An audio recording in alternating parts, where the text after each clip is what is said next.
नमस्कार। आप सभी जानते हैं कि बोर्ड परीक्षा हम सबके लिए विशेष होती है। इसमें थोड़ी सी भी लापरवाही हमारे कैरियर को बर्बाद कर सकती है। इसलिए हमें परीक्षा की तैयारी के लिए रणनीति बनानी बहुत जरूरी होती है। खास करके भौतिक शास्त्र जैसे कठिन विषय के लिए हमें रणनीति पूर्वक काम करना चाहिए। बिना रणनीति के हम अच्छे अंक प्राप्त नहीं कर पाएंगे।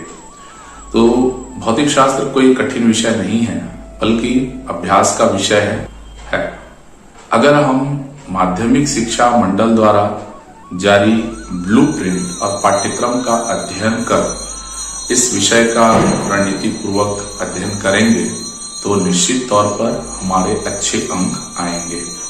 अभ्यास की कमी अगर है तो हमारे अंक उतने अच्छे नहीं आ सकते।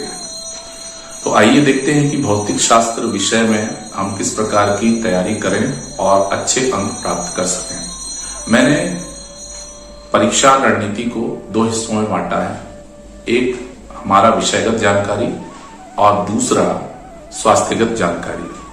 परीक्षा के दरमियान साल भर जिन बच्चों के द्वारा पढ़ाई नहीं की जाती है उनके मन में अनावश्यक एक भय बने रहता है, जिसके कारण वे टाइम बे टाइम अव्यवस्थित तरीके से पढ़ाई करते हैं। तो ऐसी परिस्थिति में हमें घबराना नहीं है, क्योंकि घबराहट के कारण, मानसिक तनाव के कारण हमारा स्वास्थ्य प्रभावित हो सकता है और एन परीक्षा के समय हमारा स्वास्थ्य खराब होने के कारण हम परीक्षा दिलाने से वंचित हो सकते हैं। तो सबसे पहली हमारी आवश्यकता है कि हमारा जो डेली रूटीन रहता है उस डेली रूटीन में ही हम काम करें और स्वास्थ्य के लिए जो आवश्यक तरल पेय पदार्थ हैं, खास करके परीक्षा अवधि में इस प्रकार के खान पान का इस्तेमाल किया जाना चाहिए। जो हमारा दैनिक दिनचर्या है उसमें कोई बदलाव नहीं करना है। जैसा चल रहा है वैसा ही करना है। हैवी खाना नहीं खाना है, हल्के फुल्के भोजन, फ्रूट्स, पौष्टिक आहार जो है खाने हैं। पेय पदार्थ को ज्यादा यूज करिए और पेय पदार्थ में भी आपको ठंडे पदार्थों से बचना चाहिए। उचित मात्रा में ही खान पान करना है। ये तो स्वास्थ्यगत बातें हैं और मानसिक रूप से भी स्वस्थ रहना बहुत जरूरी है।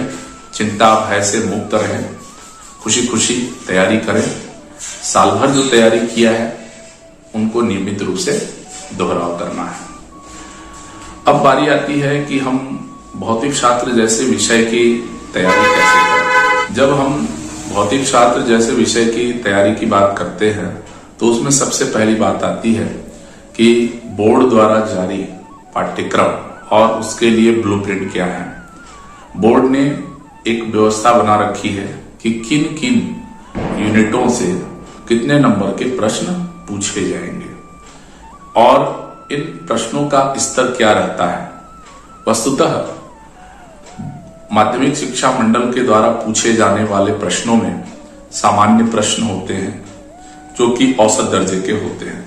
सामान्य प्रश्न, कुछ सरल प्रश्न होते हैं, कुछ औसत दर्जे के होते हैं, थोड़े कठिन प्रश्न होते हैं। उनकी भी अलग अलग श्रेणियां होती हैं। तो सामान्य तैयारी के लिए ज्यादा हमें चिंतित होने की जरूरत नहीं है। हम ब्लूप्रिंट के हिसाब से अपनी तैयारी प्रारंभ करें।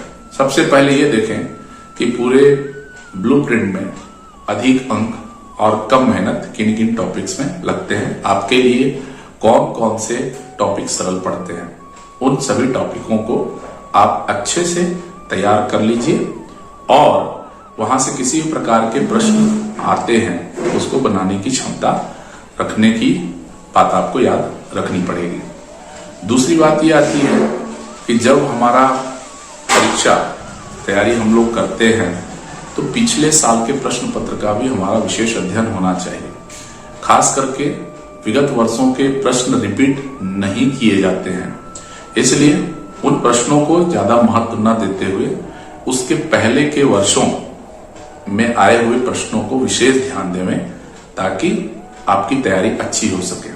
कम से कम विगत 5 वर्षों के प्रश्न पत्रों का अध्ययन करना है। आज की अवधि में चूंकि कोरोना काल में 30% सिलेबस कम किया गया है, इसलिए हमें ये जानकारी होनी चाहिए कि कौन से विषय वस्तु को हमारे सिलेबस से बाहर किया गया है। अतः उन हिस्सों को छोड़ दें और जो हिस्से हमारे सिलेबस में है 30% कटौती के बाद जो हिस्से में है उसी को ही हमें फॉलो करना चाहिए। वहां से ब्लूप्रिंट को हम ले लें। हमारा जो साइट है माध्यमिक शिक्षा मंडल का, उस साइट से हम लोग ब्लूप्रिंट डाउनलोड कर लें और डाउनलोड करने के बाद उसी के अनुसार हम पूर्णतया अध्ययन करेंगे। अन्य जो स्रोत हैं, अन्य माध्यमों से प्राप्त सिलेबस या ब्लूप्रिंट पर विश्वास कतई ना करें। जो हमारा बोर्ड के द्वारा, बोर्ड का साइट है CGPSE साइट से जा करके आप अपना सिलेबस और जो ब्लूप्रिंट है वो आप निकाल सकते हैं। तो ये हमारा एक हिस्सा है रणनीति का।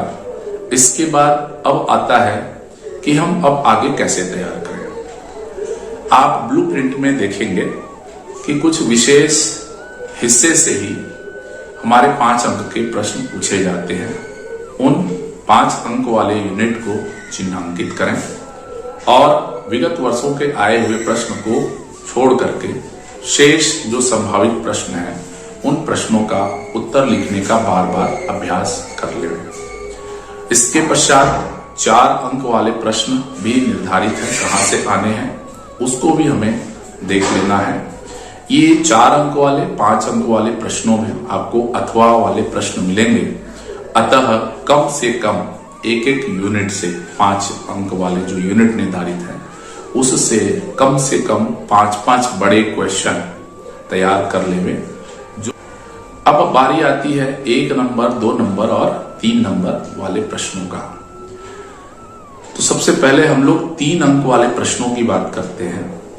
3 अंक वाले प्रश्न 12 प्रश्न पूछे जाते हैं। सभी के लिए ब्लूप्रिंट के हिसाब से हमें अपनी तैयारी रखनी पड़ेगी। यदि हम अच्छे अंक और ज्यादा अंक पाना चाहते हैं तो शॉर्टकट मेथड से हमें बचना होगा। फिर यहीं पर हमें वही प्रक्रिया अपनानी है जो 5 अंक के लिए की है। अर्थात हमें विगत वर्षों के प्रश्न देख करके, सिलेबस देख करके हमें ये निर्धारित करना होगा कि कौन कौन से प्रश्न पिछले साल आए हैं और इस साल आ सकते हैं। 2 अंक वाले प्रश्न का भी हम ऐसे ही चुनाव करें चूंकि ब्लूप्रिंट में निर्धारित है कि 2 अंक वाले प्रश्न कहां से पूछे जाएंगे, 1 अंक वाले प्रश्न कहां से पूछे जाएंगे। 1 अंक वाले, 2 अंक वाले और 3 अंक वाले प्रश्नों में किसी भी प्रकार के अथवा वाले प्रश्न नहीं होते हैं। सभी का उत्तर लिखना अनिवार्य होता है, इसलिए अच्छी तैयारी करनी पड़ेगी। 1 अंक, 2 अंक और 3 अंक। तो इसके लिए रणनीति आप बनाइएगा कि जब आप पहली बार तैयारी करें, पहली बार अर्थात जैसे परीक्षा 1-2 दिन बाद है, तो शुरुआत में जब आप प्रारंभ करते हैं तो सभी लेसन के सभी जो सिलेबस में है उन बिंदुओं को एक बार जरूर याद कर लें। एक बार याद करने के पश्चात दूसरा रिवीजन जब आप करेंगे तो आने वाले और साल भर जो आपने नोट्स बनाया हुआ है ऐसे प्रश्नों को बार बार दोहराएं। और तो तीसरी बात, जब हमारा 2 बार रिवीजन हो गया, इसके पश्चात परीक्षा में जाने के पहले भी हम अपना रिवीजन एक बार अवश्य कर लें। तिमाही अर्धवार्षिक में पूछे गए प्रश्नों को आप भी ध्यान रखिएगा और अगर आपके यहाँ जांच परीक्षा हुई है तो उन परीक्षाओं को भी आप अच्छे से तैयार कर लेंगे। और जब आप प्रश्न पत्र प्राप्त करते हैं उस समय भी आपको कुछ विशेष बातें ध्यान में रखनी है। जब आपको प्रश्न पत्र प्राप्त होता है आप अच्छे से उसका अध्ययन प्रारंभ करें। कोशिश करें आप में घबराहट ना आए। घबराना नहीं है, जो भी प्रश्न है वो सब के लिए है और इनसे बचने के लिए, क्योंकि जब हम घबरा जाते हैं कोई प्रश्न देख करके, तो उसके लिए हमारा सुझाव ये है कि आप 5 अंक वाले 4 अंक वाले प्रश्नों को पढ़ना प्रारंभ करें। इससे क्या होगा कि आप में वो आत्मविश्वास जागृत हो जाएगा, क्योंकि अथवा वाले प्रश्न रहते हैं और दोनों में से कोई न कोई एक के बनने की संभावना अधिक होती है। 5 अंक वाले पहला प्रश्न देखा, बहुत अच्छा लगेगा, फंस जाएगा, याद करने में आपको द्विधा नहीं होगी, दिक्कत नहीं आएगी, आप उसको अच्छे से आप में एक कॉन्फिडेंस जगेगा। फिर दूसरा प्रश्न देखिए, उसमें भी आप अच्छा बन जाएगा, ये उम्मीद जगेगी। तो इस प्रकार से आप क्रमशः 3 नंबर, 2 नंबर और 1 वाले, भले ही आप बनाने के लिए 1 नंबर से ही शुरुआत करें, लेकिन आपको ये काम पढ़ने के लिए करना पड़ेगा। अब बारी आती है कि हम बनाएं कैसे। तो आप अपने उत्तर पुस्तिका में रोल नंबर वगैरह सही भरने के पश्चात आप जो जानते हैं, अच्छे से जानते हैं, उन प्रश्नों के उत्तर पहले लिखें और साफ साफ लिखें, साफ सुथरा लिखें। जहां पर रे डायग्राम बोला गया है, प्रश्न की भाषा को समझें, उसका डिमांड क्या है, इन तमाम बातों को ध्यान में रख करके आप आगे बढ़ते जाइए। तो आशा है आप लोगों को ये बातें समझ में आई होंगी और इनको यदि आप फॉलो करते हैं तो निश्चित तौर पर ऐसा कोई भी बात नहीं आएगा जिससे आप सफल ना हो, अच्छे अंक प्राप्त ना कर सके। ये वीडियो हमारा पार्ट 1 है। इसके बाद हम पार्ट 2 भी जारी करेंगे, जिसमें हम विषयगत यूनिट वाइज तैयारी के लिए किन किन प्रश्नों को विशेष ध्यान दें, यूनिट वाइज उसका हम विश्लेषण करेंगे। आशा है आपको ये वीडियो अवश्य पसंद आया होगा। धन्यवाद।